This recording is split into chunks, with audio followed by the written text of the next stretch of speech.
Hello and welcome to ESS Global Podcast. In these podcasts, we guide every student at each step of their education journey.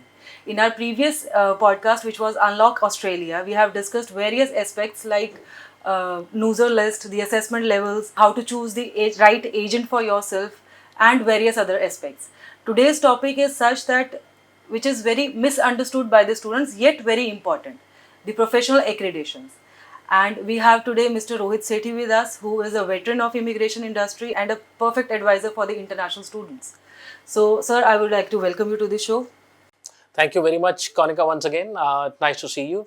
You know, ASS Global के जो podcast होते हैं, they gave me an opportunity to see you guys in person. Otherwise, with the different aspects of life, we are everywhere. Apart from this whole education thing. So yes, बड़ा आपने rightly बोला, it's a most misunderstood topic from students. Yeah, most underrated. You know, in my counseling career of 22 years, I have barely seen student asking, क्या ये course professionally recognised है? And ये जो दो word है ना, प्रोफेशनल रिकॉग्नाइज्ड प्रोग्राम, यही वो वर्ड्स हैं जो आपको कल वर्क के लिए ऑस्ट्रेलिया के अंदर या परमानेंट रेजिडेंसी के लिए, people who want to be a permanent resident, उसके लिए क्वालिफाई कराते हैं. अदरवाइज लॉट ऑफ पीपल से हमें पीआर नहीं हो रहा, हमें काम नहीं मिल रहा, but they don't want to discuss ये क्यों नहीं हो रहा. क्योंकि it is not only job नहीं है, इट इज़ नॉट सिर्फ जॉब ना होना इकलौता रीज़न है. आपकी क्वालिफिकेशन का मार्केट में एक्सेप्टेंस ना होना सबसे बड़ी रिक्वायरमेंट है आपके, या सबसे बड़ा रीज़न है आपके जॉब ना मिलने का. जैसे लास्ट टाइम आपने वो अनलॉक ऑस्ट्रेलिया किया, and I believe Himanshi touched lot of points regarding admission, नूसर, how to get into the university, scholarship and consultants, क्योंकि वो सबसे इम्पॉर्टेंट टॉपिक मेरी दुनिया का है. मैं वो पॉडकास्ट खुद करना चाहता था, but anyways Himanshi has taken the lead in that thing. क्योंकि आज की डेट में, पिछले 3 सालों में और आज 2025 के अंदर डिफरेंस क्या है? स्टूडेंट्स एंड पेरेंट्स शुड, मैं उनको रिक्वेस्ट नहीं कर रहा, उनको करना चाहिए ये, to work with only university accredited consultants, क्योंकि वो अकाउंटेबल होते हैं. वो अकाउंटेबल होते हैं यूनिवर्सिटीज़ के लिए, वो अकाउंटेबल होते हैं काउंसलिंग के लिए, वो अकाउंटेबल होते हैं एक ट्रांसपेरेंसी के लिए. Rather going to any random consultant and taking a advice or starting your process. Students need to understand, ये कोई बर्गर नहीं ले रहे हो जो हर मैकडॉनल्ड्स स्टोर पे एक जैसा टेस्ट करेगा. Taking example of McDonald's and their consistency in the taste. It is education we are dealing with. Education aspect के अंदर आपका माइग्रेशन, आपका फ्यूचर, आपका what you call that future और फ्यूचर प्लान सब डिस्कस हैं. अभी लास्ट वीक मैं एक न्यूज़ सुन रहा था, रादर देख रहा था, जिसके अंदर एक पटियाला का कंसल्टेंट, पटियाला के कंसल्टेंट ने यूनिवर्सिटी के ट्यूशन फीस के पैसे अपने खाते में मंगाए, एंड बाद में वो यूनिवर्सिटी तक कभी पहुंचे ही नहीं. एंड वो सीन अगली हुआ, अगली का बहुत अगली हुआ. स्टूडेंट्स को लीगल बैटल लड़नी पड़ी उनके साथ वो पैसा वापस लेने के लिए. मिला कि नहीं मिला, I don't know, but I saw this news. अब कुछ ऐसे घंटियां होती हैं जो आपके कानों में बजनी चाहिए. यूनिवर्सिटी किसी एजेंट को ऑथराइज कैसे कर सकती है पैसा कलेक्ट करने के लिए? यूनिवर्सिटी का अकाउंट नंबर ऑफर पे दिया है, यूनिवर्सिटी का एक प्रोसेस दिया हुआ है ऑफर लेटर पे, क्लियरली एक्सप्लेन्ड. स्टूडेंट वहां से क्यों नहीं अपने आप को एंगेज करता यूनिवर्सिटी से बात करने में? मेरा पहला अलार्म तब बजता है जब 3 हफ्ते हो गए और मेरे को एक भी ईमेल यूनिवर्सिटी से नहीं आया. गुड चांसेस आपका एप्लीकेशन प्रोसेस ही नहीं हुआ, और मोर स्केरियर थिंग इज आपका एक ईमेल आईडी कंसल्टेंट ने बना के उसे यूज करना शुरू किया ऑन बिहाफ ऑफ यू. सारी कम्युनिकेशन उसमें है. अगर आप अपने एप्लीकेशन के ओनर हो, it is your life your future, तो आप किसी को अपनी फेक आइडेंटिटी बनाने की परमिशन कैसे दे सकते हो? हाँ, कुछ ऐसे भी कंसल्टेंट हैं जो ईमेल आईडी ले बनाते हैं, पासवर्ड शेयर करते हैं स्टूडेंट के साथ, you keep a watch, I keep a watch. Transparency रहती है. Because I am communicating with the university from this particular email. Transparency is the word. तो पहले अलार्म तो बजने चाहिए पहले 3 हफ्ते के अंदर ही. फिर ऐसे बहुत सारे अलार्म ड्यूरिंग द प्रोसेस बजते हैं. So I am glad Himanshi cover that aspect of how to choose a consultant. Well, coming back to our topic, accreditations. दुनिया भर के प्रोग्राम्स दुनिया भर के प्रोग्राम्स, इसमें इंडिया भी आता है, वेस्टर्न यूनिवर्सिटीज़ भी आती हैं, किसी न किसी प्रोफेशनल बॉडी से रिकॉग्नाइज होनी चाहिए और होती हैं। क्यों ज़रूरी है? क्योंकि आप एक रैंडम कोर्स नहीं कर रहे हो, आप एक रैंडम 2 हफ्ते का कोर्स या 2 महीने का क्रैश कोर्स नहीं कर रहे हो जो किसी ने सिलेबस बनाया और उसको ऑफर करना शुरू कर दिया बगैर किसी से फोर्सेस इन प्लेस और जॉब मार्केट में रिक्वायरमेंट क्या है। तो ये वो प्रोग्राम है जिसपे सबसे ज़्यादा सवाल स्टूडेंट के आने चाहिए। अगर मेरे को ऑस्ट्रेलिया पढ़ने जाना है तो क्या मेरा कोर्स प्रोफेशनली रिकॉग्नाइज्ड है कि नहीं है? इसके बहुत सारे डूज एंड डोंट्स होते हैं, but that is the first question that student should ask for the programme और ही और शी इज गोइंग फॉर। पर सर एक्रीडेशन वर्ड क्या मतलब है, मतलब इसका रिकॉग्निशन किस लिए होनी चाहिए, क्या बच्चे को रिक्वायरमेंट पड़ती है उसकी? देखो, बच्चे की रिक्वायरमेंट ऐसे है, इट इज़ नॉट बच्चे की रिक्वायरमेंट, बेसिकली ये सिर्फ स्टूडेंट्स के लिए नहीं है।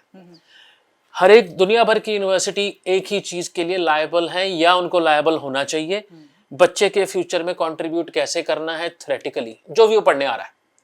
ठीक है, दैट मीन आपका करिकुलम ऑन द टॉप होना चाहिए, जो आज की डेट का ट्रेंड है। जी, पढ़ाई के लिए पढ़ाई नहीं करनी है, मतलब पढ़ाई कंट्रीब्यूशन के लिए करनी है, अपनी लाइफ के अंदर, अपने करियर के अंदर, अपनी ग्रोथ के अंदर। एजुकेशन का कंसेप्ट ही यही है। चेंज हो गया कॉन्सेप्ट, पहले होता था ऐसा। ठीक है, अब क्या हो रहा है, प्रैक्टिकल एस्पेक्ट साथ साथ आ गए हैं उसके अंदर। अगर प्रैक्टिकल एस्पेक्ट साथ साथ आ गए हैं, दैट मीन वो प्रैक्टिकल एस्पेक्ट जो है कहीं ना कहीं से बॉडी से उसके वो तो होंगे डूज एंड डोंट्स। ठीक है, अगर ये करिकुलम कवर करोगे then I will be honouring your education. छोटा सा एग्जांपल ले लेते हैं, इंडिया में डॉक्टर कब बनते हैं जी? जब आप मेडिकल काउंसिल से अफिलिएट होते हो, एक नंबर आता है जी, बगैर उस नंबर के क्या किसी डॉक्टर को डॉक्टर समझोगे आप? ऐसा ही है। हाँ जी, अब ये लाइसेंसिंग बॉडी भी है, एक्रेडिशन बॉडी भी है, एंड डॉक्टर का सिर्फ एक एग्जांपल है, ऐसे बहुत सारे एग्जांपल हैं। अकाउंटेंट्स में जो सीए बनते हैं, आपके मेडिकल फील्ड में, और another licence law for example, आपको हर एक प्रोफेशनल बॉडी का हिस्सा होना पड़ता है टू प्रैक्टिस दैट। और वो प्रोफेशनल बॉडी मेक श्योर करती है दैट आप एक सर्टन सिलेबस से आए, पढ़ के एग्जाम दिए हो, एग्जाम के बाद आपने वो सारे क्राइटेरियाज फुलफिल किए हो ताकि आप उस प्रोफेशन के अंदर काम कर सको, उस प्रोफेशनल बॉडी का हिस्सा बनके। तो ये एजुकेशन से रिलेटेड इतनी ज़्यादा नहीं है, एम्प्लॉयमेंट से ज़्यादा है, ऐसा कह सकते हैं? मैं इसको यस एम्प्लॉयमेंट से ज्यादा रिलेटेड है, बट मैं इसको इंपॉर्टेंस एजुकेशन चूज करने से पहले दूंगा। क्योंकि तो पहले ही होगा ना। पहले होगा, क्योंकि अगर आप 3 साल का प्रोग्राम भी करते हो एंड वो प्रोफेशनली रिकॉग्नाइज ही नहीं है तो 3 साल के बाद आप अफसोस नहीं मनाओगे, बिल्कुल, 3 साल के बाद आप अपने थप्पड़ मारोगे, मैंने पहले दिन क्यों नहीं इसको चेक किया। अब ऑस्ट्रेलिया की स्ट्रेंथन पार्ट क्या है, अपार्ट फ्रॉम जैसे इंडिया का सिस्टम चलता है, वहां पे एक सिंपल कंप्यूटर की डिग्री भी रिकॉग्नाइज होती है। अगर आपकी कंप्यूटर की डिग्री रिकॉग्नाइज नहीं है, दैट मीन आपको कल जॉब मिलने में, जॉब के बाद रजिस्टर्ड होने में एंड उसके बाद पीआर होने में बहुत स्ट्रगल करना पड़ेगा। गुड चांसेस आपको डिग्री रिपीट करनी पड़ेगी या किसी यूनिवर्सिटी के साथ उसको अपग्रेड करके दोबारा फीसें देके पैसे भर के उस तरफ जाना पड़ेगा। मतलब टाइम और पैसा दोनों दोबारा। एब्सोल्युटली। और सिर्फ एक बेवकूफ़ी से या एक सवाल ना पूछने से, क्या मेरा कोर्स प्रोफेशनली रिकॉग्नाइज्ड है कि नहीं है, एक क्वेश्चन, दैट्स इट। ये एक्रीडेशंस है जो रिकॉग्निशंस है, ये प्रोफेशनल बॉडीज के साथ तो है ही है, ये फैकल्टी वाइज भी होती है कि पर्टिकुलर किसी एक फैकल्टी का एक अलग से प्रोफेशनल बॉडीज है, कि कोई एक ही प्रोफेशनल बॉडी है जो हर एक फैकल्टी को रेगुलेट करता है? ये फैकल्टी वाइज है जी, ये आपके डिपार्टमेंट वाइज है। कंप्यूटर्स को एक सर्टन बॉडी करेगी, नर्सिंग को एक सर्टन बॉडी करेगी, एंड उसके बाद इंजीनियर्स को एक सर्टन बॉडी करेगी, एंड अकाउंटेंट्स को एक सर्टन बॉडी करेगी। So every department you want to study in, उसकी एक प्रोफेशनल बॉडी बनी है जहां से आपका कोर्स प्री रिकॉग्नाइज होना चाहिए, और सॉरी प्री रजिस्टर्ड होना चाहिए, प्री अप्रूव्ड होना चाहिए। I will give you my example. When I did my education in Australia, तो ड्यूरिंग माय फर्स्ट सेमेस्टर मुझसे फॉर्म भरवाया गया था, $50 लिए गए थे, membership of that professional body. तो वो पढ़ाई के दौरान ही शुरू हो जाता है। कॉन्टेक्स्ट क्या है, पढ़ाई के बाद जब मैं पास आउट होकर निकलूं, एक तो मेरे को डिग्री मिले, एक मेरी एक्रेडिशन बॉडी मेरे को असेसमेंट करके देगी। अब ये वही असेसमेंट है, आप देखो जो इंडिया से लोग पीआर लगाते हैं तो बोला जाता है पहले आपकी एजुकेशन और एक्सपीरियंस को असेस करवाएंगे। वेटिसेस है, टीआरए है, एसीएस है, lot of professional bodies are there. तो वहाँ के प्रोग्राम्स प्री अप्रूव्ड होते हैं फ्रॉम दीज यूनिवर्सिटीज, और ये मेंशन करना होता है हर यूनिवर्सिटी को अपने कोर्स के साथ, that my course is professionally recognised, that mean आपको एफिलिएशन ऑटोमेटिकली मिलेगी पढ़ाई पूरी करके. It is as simple as that. ये इंटरनेशनल स्टूडेंट्स के लिए किस तरह से इम्पोर्टेंट है टू गेट द एक्रेडिटेशंस? वैसे तो आपने बताया अभी, बट देन एक उसको कैसे प्रोसेस को, अब उन्होंने एजुकेशन उन्होंने जो डिग्री ली, उनकी कुछ प्रोफेशनल बॉडीज उसके साथ एक्रेडिटेड है, राइट? तो उसको फर्दर कैसे वो यूटिलाइज करते हैं, मतलब कहाँ हेल्प करेगा बच्चे को? देखो, इसको ना मैं दो पार्ट में डिवाइड करता हूँ. एक क्वेश्चन खुद से डाल रहा हूँ. बहुत बार मैंने सुना है, सर ये टीचिंग की रिक्वायरमेंट आइल्स कितनी हाई क्यों है, 8877 फॉर एग्जाम्पल आइल्स की, या नर्सिंग की 7 ईच क्यों है. ठीक है, साथ में एक और क्वेरी आती है, सर मेरी यूनिवर्सिटी 6.5 बैंड के अंदर एडमिशन दे रही है मेरे को नर्सिंग कोर्स के लिए. What is the difference? Difference is 7 band requirement जो है वो नर्सिंग प्रोफेशनल बॉडी की है. एनमैक फॉर एग्जाम्पल, अफरा for example, they need 7 each to get you registered with them. It is not university which is asking. But जो university का programme in professional body से recognise है, तो अपना एंट्री क्राइटेरिया भी वही रखेंगे. Go back to my example, मेरा पहले सेमेस्टर में $50 दे के फॉर्म भर दिया. अब जिस बच्चे के 6.5 बैंड हैं, मान लो वो यूनिवर्सिटी में जाता भी है कहीं भी, ठीक है, अब वो एलिजिबल नहीं है अफरा की रजिस्ट्रेशन के लिए, क्योंकि 7 ईच तो है नहीं, तो उसका रजिस्ट्रेशन बाद में होगा. हाउएवर इसी बाद में और पहले वाले टेंशन को खत्म करने के लिए यूनिवर्सिटी कहती हमें तो 7 बैंड लेके ही आओ. We don't want to get into that process. आप 2 साल बाद और 3 साल की डिग्री के बाद आओ और कहो जी हमारे पास तो 7 बैंड नहीं आ रहे, तो 3 साल के पैसे जो गए खत्म, 3 साल का एफर्ट खत्म. डिग्री में चाहे 80% नंबर लिए हो, but without that registration of एनमैक और अफरा you land nowhere. Number 1. Number 2, ये इसलिए इंपॉर्टेंट हो जाता है क्योंकि एज एन इंटरनेशनल स्टूडेंट एक जर्नी है टुवर्ड्स बेटर फ्यूचर. ऑस्ट्रेलिया एक वो कंट्री है जो परमानेंट इमिग्रेशन को खुल के प्रमोट करता है, that you come here, work for us and be eligible for PR on the basis of point system. अब जब वो खुल के प्रमोट करता है तो दे don't want any such issue in the education journey of a student, जहां आज बच्चा 3 साल के बाद पीछे मुड़ के देखे, मैं यूनिवर्सिटी में पढ़ा भी, मैंने क्लासेस पूरी लगाई, एग्जाम पूरे किए, पर आज मेरा कोर्स जॉब मार्केट में एक्सेप्टेड नहीं है. तो ये उतना ही इंपॉर्टेंट है. जब आप ऑस्ट्रेलिया जाने का प्लान करते हो, आइल्स देते हो, एडमिशन लेते हो, जीटी क्लियर करते हो, वीजा लेते हो, इस पूरे प्रोसेस के अंदर डूज एंड डोंट्स हैं, और यही डूज एंड डोंट है प्रोग्राम सिलेक्ट करते हुए. If your programme is not recognised professionally, ना आपको वहां पे कोई काम काम मिलेगा तो वो आई वुड से, अगर मैं ये वर्ड यहाँ फिट करूँ, एक्सप्लॉयटेशन पे मिलेगा. बिकॉज आपकी उनको पता है एम्प्लॉयर को, इसको मेरे जैसे ही एम्प्लॉयर काम देंगे जहां मैं इसको 4 पैसे कम दे सकता हूँ. ग्रोथ के आपके 0 चांसेस हो जाते हैं, क्योंकि अच्छी कंपनी में जाने के लिए आपकी degree should be recognised professional bodies के साथ. और उसके बाद पीआर तो भूल ही जाओ, क्योंकि आपको पॉइंट नहीं कोई मिलने उसके. तो ऐसे कई जर्नी के कई स्टेप्स आते हैं जहां आप एक non affiliated, non recognised course को पढ़ते हो and you end up in a dead end. तो ये बहुत इंपॉर्टेंट है हर बच्चे के लिए जानना. And to make things easy, universities के ऑलमोस्ट 80% प्रोग्राम रिकॉग्नाइज होते हैं, बट किस बॉडी से होते हैं और आपका टारगेट क्या है, that is something student need to enquire with their counsellors और विद देयर कंसल्टेंसीज. तो ये हम चूज कैसे करेंगे ये programmes? How do we select such programme जो एक्रेडिटेड हो? बच्चे को कैसे पता चलेगा? प्रोस्पेक्टस यूनिवर्सिटी वेबसाइट सब पे लिखा होता है. फॉर एग्जांपल, अगर आप मास्टर्स ऑफ प्रोफेशनल अकाउंटिंग करने जाते हो and it says the course is professionally recognised through CPA, ICAI, कई बॉडीज हैं वहाँ पे, तो उसमें वो ऑटोमेटेड आपको एक्रेडिशन मिलेगा. ऐसी यूनिवर्सिटीज भी मैंने देखी हैं जहाँ ये लिखा हुआ है, we are in process of getting the course accredited from this professional body. वहां पे अलार्म बजना चाहिए, because the process may succeed और मे नॉट सक्सीड. तो ये फर्क पड़ता है. अब आपने जैसे अभी नर्सिंग की जब हम बात कर रहे थे तो आपने 2 नाम लिए, एनमैक एंड अफरा, एंड अभी आपने 2 नाम और ले लिए. तो ये मल्टीपल एक डिपार्टमेंट की मल्टीपल बॉडीज होती है? नहीं, एक ये अलग अलग बॉडीज हैं जी. जैसे मैंने पहले कहा, फैकल्टी है, डिपार्टमेंट है. फॉर एग्जांपल आप फाइनेंस में जाओगे, उसकी अलग रिकॉग्नाइज्ड बॉडी है. अकाउंट्स में आओगे, उसकी अलग रिकॉग्निशन बॉडी है. ऐसे ही मेडिकल की अलग है. So every faculty that you can think of in your head, उनके लिए डिफरेंट बॉडीज हैं. और ये रिक्वायरमेंट जब भी कोई यूनिवर्सिटी इंग्लिश की रिक्वायरमेंट डालती है ना, वो उस बॉडी को ध्यान में रख के डालती है. कल क्या बच्चा वहाँ रिकग्नाइज हो पाएगा. नर्सिंग परफेक्ट एग्जाम्पल है. AITSL जो आपको टीचर्स का देता है रिकग्निशन, सेकेंडरी टीचर्स का है, प्राइमरी टीचर्स का, उनके रिक्वायरमेंट बड़ी क्लियर है. You should be damn good in English. क्यों? क्योंकि आपने लोकल बच्चों को पढ़ाना है. इंडियंस को, एशियंस के बच्चों को नहीं पढ़ाना, लोकल बच्चे को भी पढ़ाना है.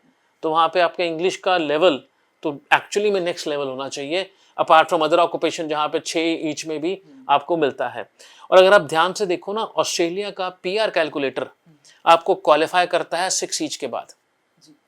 अब 6 ईच में 0 पॉइंट मिलते हैं, 7 ईच पे 10 पॉइंट होते हैं, then point system goes on, 8 हो गए, 9 हो गए, व्हाटएवर. अब 6 ईच पे एंट्री तो वो देते हैं, पर आपको इंग्लिश के पॉइंट नहीं देते, क्योंकि बहुत सारे प्रोफेशनल बॉडीज आपको सिर्फ मॉडरेट इंग्लिश पे भी चलेंगे. Australia is home to lot of programmes, जिसमें प्रोफेशनल प्रोग्राम और नॉन प्रोफेशनल जो डिग्री कोर्स वर्क वाले होते हैं सब आते हैं. तो उनकी फ्लेक्सिबिलिटी PR पॉइंट सिस्टम में तो है, दैट आप इसके बिना काम चला पाओगे अगर आपके ओवरऑल पॉइंट बनते हैं तो. बट जॉब मार्केट में वो स्ट्रगल है. बट हमने ये भी देखा है आइल्स आपके प्रोफेशन से भी लिंक्ड होती है ना, कि जैसे भी आपने टीचिंग बोला, नर्सिंग बोला, वो तो हमने उनके लोकल पर्सन से बात करनी है. एक लेमैन की लैंग्वेज में बात करनी है. अब इसी को हम बैक एंड पे ले जाए, जो एक कैशियर है, एक सुपरवाइजर है, उसको अपने एक शायद जोन में है तो उसके आइल्स की रिक्वायरमेंट कम हो जाती है. यस, तो वो प्रोफेशन के ऊपर भी बेस करता है. एब्सोल्युटली. अगर आपको याद हो, जब हम ऑफिस बैठे थे, देयर वर 2 फोन कॉल, एक फोन कॉल, एक पर्सनल विजिट आया था. फोन कॉल में the girl was saying, brilliant English accent में बात कर रहे थे, एंड शी सेड आपने हमें 4-5-6 साल पहले भेजा and we are now permanent, and जो आपने रिलेटिव के लिए इंक्वायरी कर रही थी. तो यू फील प्राउड बिकॉज आपका बच्चा वहाँ जैसा बन गया है. दूसरा जो आया था, ही गॉट PR इन 6 to 7 years without changing programme, accreditation, वो सब मिला. तो ये वो लोग होते हैं जो पहले दिन से अपनी क्लैरिटी के साथ चलते हैं, that what we have to achieve, how we have to achieve, and they know the process and they want to follow the process. उनको इतनी अकल आ जाती है, यार ये पैसे अगर बचाऊंगा ना आज मैं किसी भी ABC इंस्टीट्यूट में जाके, जिसका कोर्स रिकॉग्नाइज नहीं होगा या कोर्स एजेंट ने दे दिया, वो 4 पैसे तो जरूर कम करेगा, बट लॉन्ग टर्म में उससे डबल खर्चा देगा. ये मैं क्यों कह रहा हूँ? आप काउंसलिंग करते हो, काउंसलिंग में एक सवाल जैसे अक्सर आता है, इससे कम फीस नहीं मिल सकती. अब कम फीस में कहीं तो कॉम्प्रोमाइज करोगे. किस पे कॉम्प्रोमाइज करोगे? डिग्री 3 साल की है, बैचलर या मास्टर्स 2 साल की है, डिग्री का नाम वही है, सिर्फ एक प्रोफेशनल रिकॉग्नाइज बॉडी हट जाता है. और ये वो बॉडीज हैं जो आपको कल रास्ता साफ करेंगे PR का. आपका आपने पहले ही दिन एक ऐसे कंसल्टेंट की बात सुनी जिसको इतना अंडरस्टैंडिंग नहीं था, उसके लिए तो कोर्स है, या उसके लिए सिर्फ बाहर भेजना एजेंडा है, आपकी जिंदगी में कंट्रीब्यूट करना एजेंडा नहीं उसका. ठीक है. और जो एक दूसरा कंसल्टेंट जो आपको as a friend, as a mentor पूरा गाइड करता है एंड टू एंड तक, that okay, this are the technical points that you need to understand, these are the technical points that you need to follow.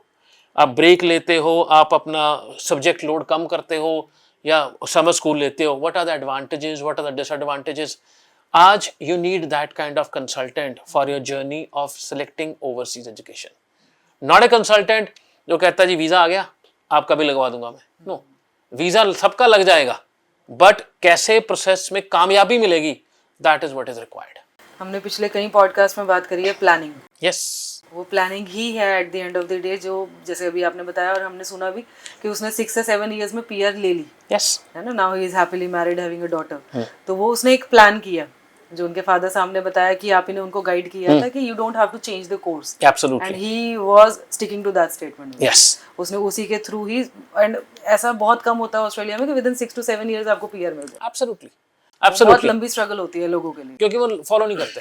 I have that example, sent a student at age of 18 years and by the age of 23 he was permanent resident in Australia. 6 साल लगे course पूरा होके आगे चले, but again 23 में कौन सा बच्चा सेट होता है इंडिया में, आप बताओ, जो पेरेंट्स की डेफिनेशन होती है सेट होने की. 23 की एज में या 21 साल की उम्र में बच्चा पहला 10 से 15 हज़ार रुपये कमाना शुरू करता है, फिर शौक पूरे करता है, फिर जान में सेविंग का कंसेप्ट खत्म होता है. It's a different culture we have here, but the point is आज with the accessibility of Indian students to number of countries, आप किसी भी कंट्री में जाने की क्षमता रखते हो, पैसे खर्चते हो, एलिजिबल हो जाते हो। बट वहाँ पे भी कामयाब होने के आपको कामयाब होने के लिए rather you need to understand how the country and the system works, that is most important. और knowing the program that you are going for, outcome of the programme is the best thing that you should understand from day one. अब बच्चा चला गया बाहर, तो किसी XYZ agent के पास गया, उन्होंने एक्रेडिटेशंस नहीं देखी, बच्चे को एक जनरल कोर्स दे दिया है, बच्चा ने 3 साल पढ़ भी लिया, है ना। अब वो क्या करे, अब उसके पास प्रोफेशनल बॉडी रिकग्निशन तो नहीं है, है ना। अब वो कोई एग्जाम दे सकता है टू गेट दी रिकग्निशन, या अपने आप को उस लीग में लेके आने के लिए कि मैं एक अच्छी एम्प्लॉयमेंट लेके अपना PR सेटल कर सकूं, क्या ऐसा कुछ हो सकता है कि वो उसके लिए स्टोरी खत्म है, उसको वापस ही जाना पड़ेगा? एक क्वेश्चन आपको पूछूं इसी पे, मतलब लेके काउंटर क्वेश्चन। आपके पास एक काउंसलिंग आती है, आई बिलीव हिमांशी ने वो स्टेट बोर्ड वाला कंसेप्ट भी कवर किया था। आपके पास बच्चा आया, मैम मैं पंजाब से बिलोंग करता हूँ, ये मेरे पास पंजाब स्कूल एजुकेशन बोर्ड का सर्टिफिकेट है, मैंने आर्ट्स कर रखी है, जिसमें सब्जेक्ट ऊपर नीचे होते हैं क्योंकि नंबर लेने के लिए आर्ट्स लेते हैं, तो क्या मैं CBSE से 1 साल रिपीट कर लूँ 12वीं, तो मेरे को ऑस्ट्रेलिया का हो जाएगा? आपकी जो भी राय रहती है, अच्छा, फॉर आउट ऑफ क्यूरियोसिटी क्या राय रहती है आपकी? सर, अब लुकिंग एट द स्टूडेंट का पूरा होलिस्टिक प्रोफाइल, अब उसके पास अगर मेजर 4 है ही नहीं, तो हम उसको ऑस्ट्रेलिया तो भेज ही नहीं सकते। तब नहीं भेज सकते हो? क्या रिपीट करके भेज सकते हो? 12वीं रिपीट कर ले? वो कुछ यूनिवर्सिटी शायद ले, बट मोस्ट लाइकली वो नहीं लेंगे। अंदर से राय क्या आएगी? अंदर से मना ही करूंगी। एब्सोल्युटली, आप ये राय दोगे भाई ये जो आज प्लेटफॉर्म है ना तेरे पास, इसके दम पे नहीं जा सकता, बैचलर कर, फिर करेंगे प्लान। इसी का आंसर है जो आपने क्वेश्चन पूछा।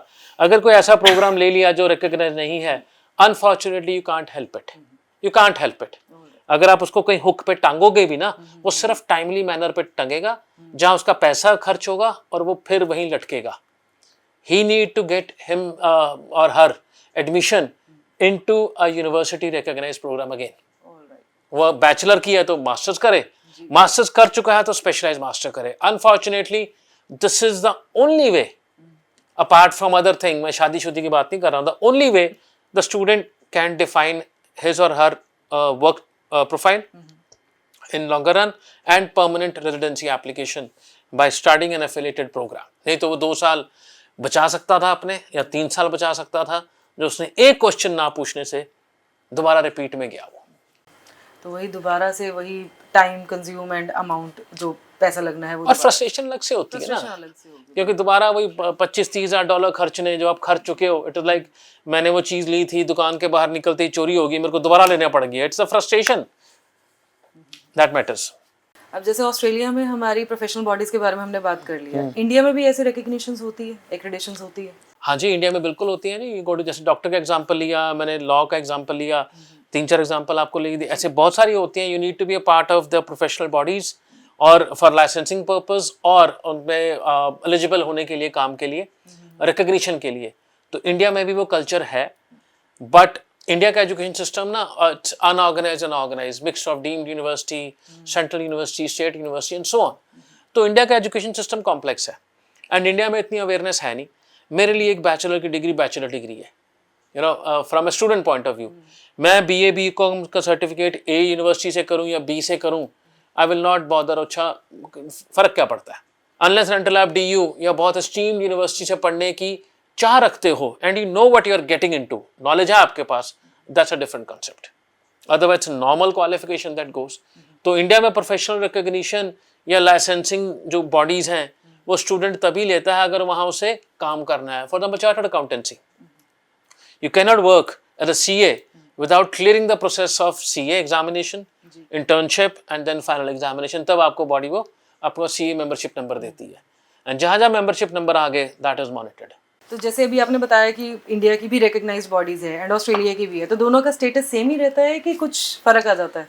देखिए, जॉब मार्केट में फ़र्क आता है, ठीक है। जॉब मार्केट के साथ साथ अगर कोई इंडिया से ग्रेजुएट है विद अ प्रोफेशनल बॉडी, कल वो ऑस्ट्रेलिया मूव होना चाहे तो कुछ प्रोफेशनल बॉडीज तो हैंड टू हैंड ओके हैं।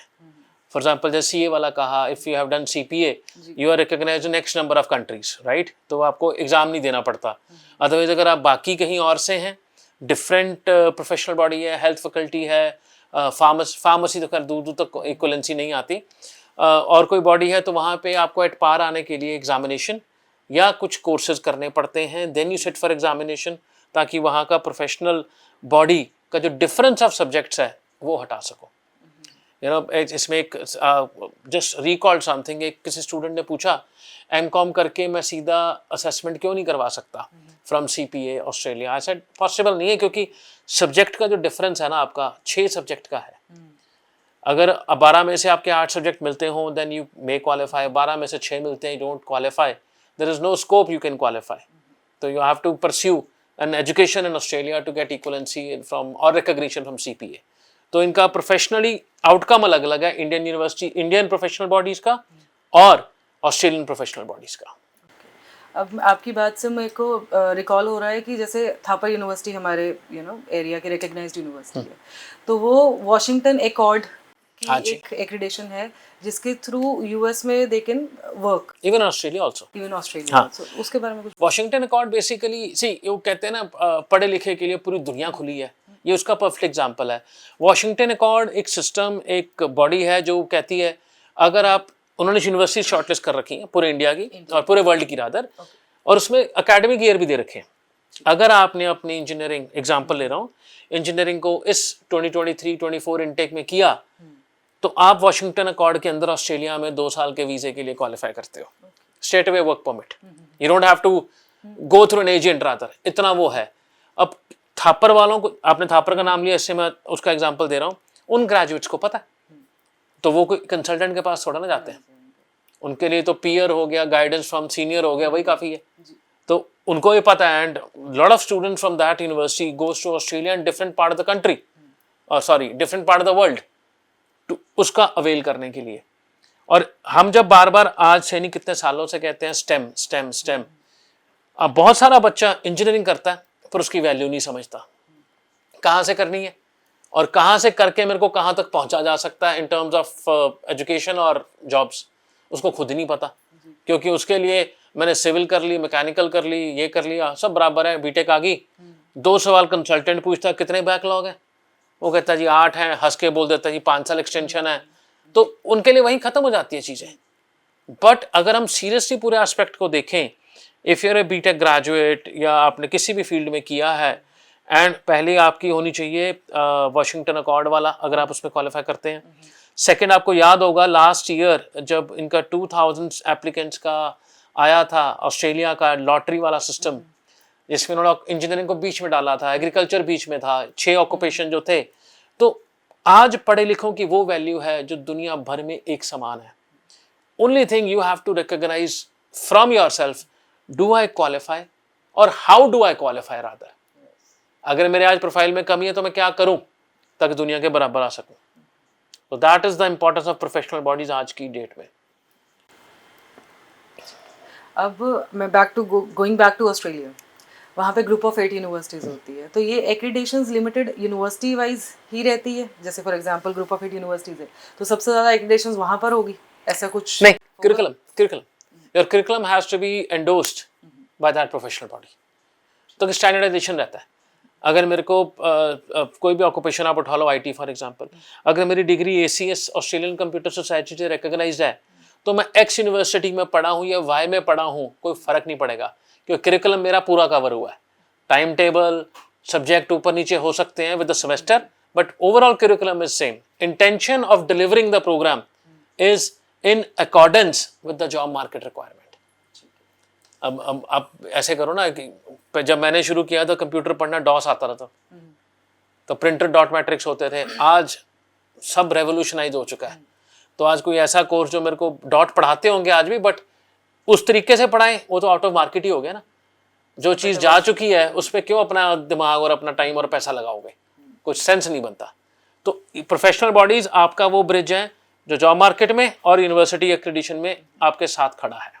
तो सर, टू एंड दिस, अब हमने लास्ट पॉडकास्ट में हिमांशी के साथ डिस्कस किया था ऑन वेरियस एस्पेक्ट्स, लाइक नूजर था, हमने एजेंट कैसे चूज़ करना है, assessment level universities wise Australia के एंड इंडिया के, प्लस वेरियस अदर था। आज हमने एक्रेडिशन के बारे में बात कर ली है ना। तो अगर आप आगे जो फ्यूचर स्टूडेंट्स जो अभी हमारा पॉडकास्ट देख रहे हैं एंड प्लान कर रहे हैं कि हमने फ्यूचर में ऑस्ट्रेलिया ही जाना है, एंड कई बच्चे होते हैं जिनकी ऑस्ट्रेलिया ही चॉइस है, तो ऑस्ट्रेलिया ही जाना है, उनके लिए आप क्या 3 मेजर पॉइंट्स बताएंगे to start the journey with? देखिए ऑस्ट्रेलिया का एक पुल फैक्टर है ना, बड़ा ज़बरदस्त है। पहला लेता हूँ उनकी यूनिवर्सिटी की रैंकिंग। जो स्टूडेंट रैंकिंग पे चलता है तो ऑस्ट्रेलिया की 6 यूनिवर्सिटीज ऑलमोस्ट टॉप 100 में आती हैं जी, ऑफ टाइम्स हायर रैंकिंग में। तो university status wise and delivery wise they are number one, top 100 I'll say. So in terms of delivery of the programs and recognition they are one of the number one universities in top 100 और 41 universities में से one होना बड़ा कमाल, 6 universities का बीच में होना बड़ी कमाल की बात है। उसके बाद आ गया जी ऑस्ट्रेलिया का mechanism to give a way to the students to apply for permanent residency, second catch है। आप ऑस्ट्रेलिया में पढ़ रहे हो, उसके बाद आपको पोस्ट स्टडी वर्क वीज़ा मिला 3 से 5 साल का, डिपेंडिंग कहाँ पढ़ते हो। उसके बाद आपको हर वो सहूलियत मिलती है, आप परमानेंटली ऑस्ट्रेलिया में रह सकते हो। कंडीशन अप्लाई ऑब्वियसली आपको काबिल बनना पड़ेगा। थर्ड फैक्टर, ऑस्ट्रेलिया की क्वालिफिकेशन पूरी दुनिया में रिकॉग्नाइज्ड है। दैट आपका स्ट्रगल खत्म हो जाता है to get a job, to what you want to do in life, वो सब खत्म हो जाता है। I have seen lot of example, students ने नर्सिंग किया है ऑस्ट्रेलिया के अंदर and they have given job offers in Europe. कुछ ने एक्सेप्ट किए, कुछ ने ऑस्ट्रेलिया को घर बनाया, क्योंकि education is world wide recognised. You don't have to struggle for it starting से, दोबारा से वो स्ट्रगल खत्म हो जाता है। तो ऑस्ट्रेलिया में जिसने अप्लाई करना है, बड़े 3 स्टेप हैं। अपनी प्रोफाइल को देखो, जो हिमांशी ने कवर किया, कौन से सेक्शन से आपने बैचलर की है, कौन सी यूनिवर्सिटी में जा रहे हो, जीटी रिक्वायरमेंट एंड स्कॉलरशिप कितनी ऑफर होती हैं। अगर आपके पास जीटी का इशू है तो how you can cover up with mist. I believe that Himanshi ने वो टॉपिक कवर किया।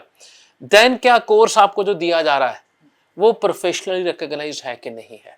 बड़ी सिंपल चीज़ है, ये सब टिक हो गया, go to Australia blindfoldedly. आप वापस नहीं आओगे तो अपनी बेवकूफ़ियों की वजह से आओगे। Country will support you to the end to your permanent residency, that I can vouch for Australia. Thank you sir ये इनसाइट शेयर करने के लिए। एंड आई एम श्योर जो भी यूज़र, जो भी व्यूअर्स हमारा ये पॉडकास्ट देख रहे हैं, उनको ये समझ ज़रूर आ जाएगा कि ऑस्ट्रेलिया पहुंचना है तो उसका तरीका क्या है, वो गाइडेंस क्या है। तो स्टूडेंट्स प्लस पेरेंट्स एंड जो भी कंसल्टेंट, इवन क्योंकि कंसल्टेंट ही है जो बच्चों को एक डायरेक्शन देते हैं, तो अगर उनकी डायरेक्शन ही गलत हो जाएगी तो बच्चे का फ्यूचर अपने आप ही गलत हो जाएगा। उसको चेक करने के लिए बच्चे को पता होना चाहिए एंड उनको चेक करने के लिए पेरेंट्स के पास ये सारी इन्फॉर्मेशन होनी ही चाहिए। तो मैं ये एंड में रिक्वेस्ट करूँगी कि आपको हमेशा जो भी गाइडेंस आप जिससे भी ले रहे हो, पहले आपको खुद होमवर्क करना पड़ेगा एक बार। उसके बाद आपके साथ वो चेक्स की बात जो सर ने करी है, वो चेक्स आपने ध्यान रखने हैं एंड जो टिक्स बचते जा रहे हैं उसके आगे आपने फॉलो करना है एंड आप डेफिनेटली एंड में अपने फ्यूचर तक जो आपका गोल है वहाँ पहुँचेंगे ही पहुँचेंगे। सो थैंक यू एंड यही हमारे पॉडकास्ट को देखते रहिए एंड ये गाइडेंस हमसे टाइम टू टाइम लेते रहिए।